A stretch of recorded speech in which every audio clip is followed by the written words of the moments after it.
खुलुमबाय Bodoland एंखं television studio आं हायनार सिगयारि दिनैनि गाहाय रादाबफोराव दङ। आथिं थोंसे गैयाब्लाबो एपिएससि मेइन्स आनजादाव उथ्रिसारदों।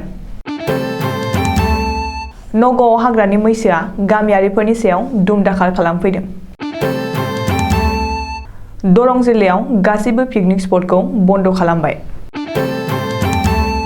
भगवन्त मानखौ आम आदमी पार्टीआ पान्जाबनि गिबि मन्त्रि प्रजेक्ट खालामदों।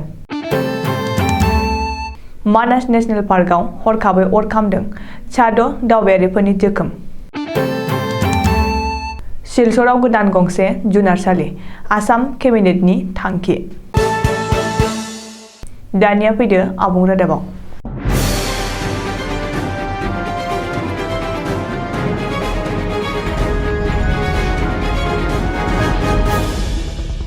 चिरां जिल्लानि सिङाव थानाय बिजनी सोनाब लारु गामिनि सन्जय बर'आ एपिएससि गिबि आनजादाव उथ्रिसार जादों।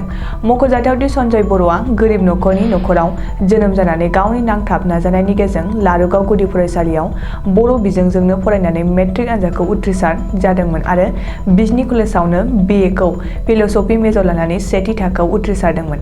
उनाव एमए खौबो गुवाहाटी इउनिभार्सिटिनिफ्राय फिल'सफी आयदायाव सेथि थाखोआव उथ्रिसार जादोंमोन आरो दा मेइन्सनि आनजादनि थाखाय साखाफारा जागासिनो दङ।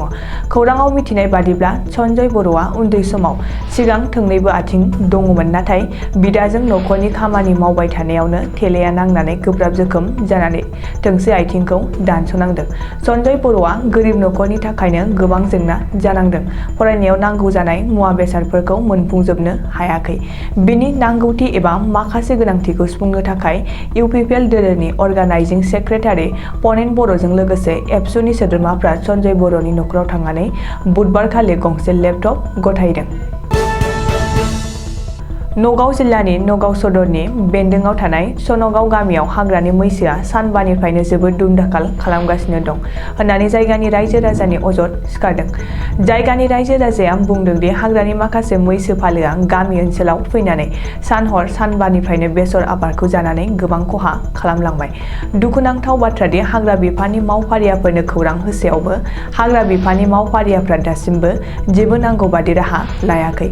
बयबो फैयो आरो थांफिनो। नायनानैल' थांफिननायखौ जायगानि रायजो राजाया साबजानाय मोनाखै। मानो होनोब्ला जुदि हाग्रानि मैसो फालोआ जुदि बेबायदि मोननो गोनां समाव बेसर आबादखौ जालांजोबोब्ला आबादारिफ्रा जेबोखौनो मोननाय नङा। बेखायनो जाहाथे हाग्रा बिफाननि मावफारियाफ्रा बिनि सायाव नांगौ बादि राहा लानांगौ होननानै सोरखारखौ खावलायदों। आथिखालाव थाद'नाय गैयाजासे लोब-लोब कर'ना पजिटिभ केस बांनायखौ नोजोर होनानै दरं जिल्लानि गासैबो पिकनिक स्पटफोरखौ जिल्ला बेंगिरि प्रणब कुमार शर्माया बन्द खालामबाय। गांसे मावख'आरि बिथोननि गेजेरजों दरं जिल्लानि बयखौबो मिथिहोदों। मख'नो गोनांदि दरं जिल्लायाव बुधबारखालि गोदानै कर'ना पजिटिभनि बांनाया गासै सा 195 मोन। बेफोरखौ नोजोर होनानै पिकनिक जानायखौ जिल्ला खुंथाया बन्द खालामदों। मानो होनोब्ला पिकनिक जानायनि मुङाव गोबां जौ लोंनाय आरो रंजानाय बाजायनायनि उनाव गगा मोननाय, गुजुनाय आरो लोमजानाय केसफोरा सोराङाव फैनायखौ गोबां खेब नुबोनो मोननाय जादों। पान्जाब बिधान सभानि बिसायख'थिया खाथिनिफ्राय खाथियाव सौफैनाय लोगो लोगोनो अरबिन्द केजरीवालआ गावनि आम आदमी पार्टीनि थाखाय पान्जाबनि गिबि मन्त्रि बिबानाव दाबिदार खालामनानै मुंदांखा Punjabi comedian actor Bhagwant मानखौ present खालामबाय। फैगौ समाव पान्जाबनि गिबि मन्त्रिया आम आदमी पार्टीनिफ्राय भगवन्त मानानो जागोन होननानै आम आदमी पार्टीनि आफादगिरि अरबिन्द केजरीवालआ फोसावदों। मख'नो गोनांदि भगवन्त मानआ कमेडियान एक्टरमोनब्लाबो आथिखालाव पान्जाबनि रायजो राजा नि गोसोखौ बोनो हादों आरो फैगौ समाव पान्जाबनि गिबि मन्त्रि जाहैनोबो हागौ होननानै गोबां सानसुमैफ्रानो बुंदों।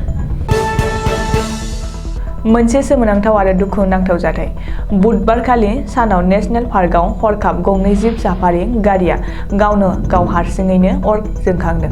जाहोनाव साखाथि-फाखाथि थानाय गोरान हाग्रायावबो अर खामदों। नोजोर होनो गोनांदि मानास नेशनेल पार्कआव बाक्सा जिल्लानि सिङाव थानाय थाइगिरखारि इउएन एकाडेमि फरायसालिनि माखासे फरायसाफोरजों लोगोसे फोरोंगिरिफ्रा जयैनो मानास नेशनेल पार्कआव पिकनिक जानो एबा दावबायनो थांदोंमोन। बे समावनो इउएन एकाडेमि दावबायारिफ्रा गाखोनो होनाय जिप साफारि गारिया हरखाबै अर नाङो आरो खाथियाव थानाय गोरान हाग्रा बंग्राफोराबो हरखाबै अर नांजोबदोंमोन। सुलुङाव फोरमायनाय बादिब्ला बे अर नांनाय जाथायाव मानास नेशनेल पार्कनि माखासे जिब-जुनार, दाउसिन-दाउलाफोरनि गोबां जिउ खहा जादों आरो UN एकाडेमि फरायसालिनिफ्राय बेरायनो थांनाय फरायसाफोरनि गेजेराव 6 फरायसाफोरा अरजों नांजाना गोब्राब जोखोम जादों। बे जाथायाव गोब्राब जोखोम जानाय फरायसाफोरखौ आथिखालाव देहा फाहामथायनि थाखाय देहा फाहामसालियाव थिसनथाय होनो गोनां जादों।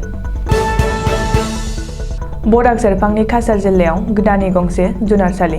आसाम सोरखारा लुफुंनायनि थाखाय केबिनेट जथुमाव गोख्रों थांखि लादों।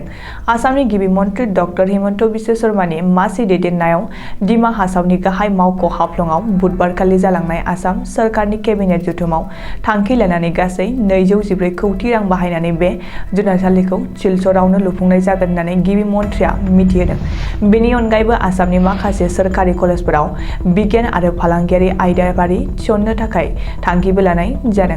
चिरां जिल्लानि बासुगाव कलेज आरो बाक्सा जिल्लानि सालबारि कलेजाव गोदानै बिगियान आयदाफारि थिसननाय जागोन आरो बेनि अनगायैबो टिंखं सुवालकुसियावबो फालांगियारि आयदाफारि थिसननाय जागोन होननानै गिबि मन्थ्रिया मिथिहोदों। हाफ्लंनि बे केबिनेट जथुमाव केबिनेटआ रायजोनि डक्टरफोरनि थाखायबो गोख्रों थांखि आजावनाय जादों। बोसोरथामनि उनाव बयबो डक्टरफोरानो गावनो गाव SMO रेंकआव प्रमोशन मोनगोन। आसाम आरो मेघालयनि सिमायारि जेंनाखौ सुस्रांनांगौआबो बे जथुमाव जायगा मोनदों आरो आसाम फैबक बान्था, आसाम गौरब बान्था आरो आसाम सोरब बान्थाखौबो फैगौ 24 जानुवारियाव गथायनाय जागोन होननानै केबिनेटआ थांखि आजावदों। दिनैनि रादाबा एसेनोसै, गोजोन्थों।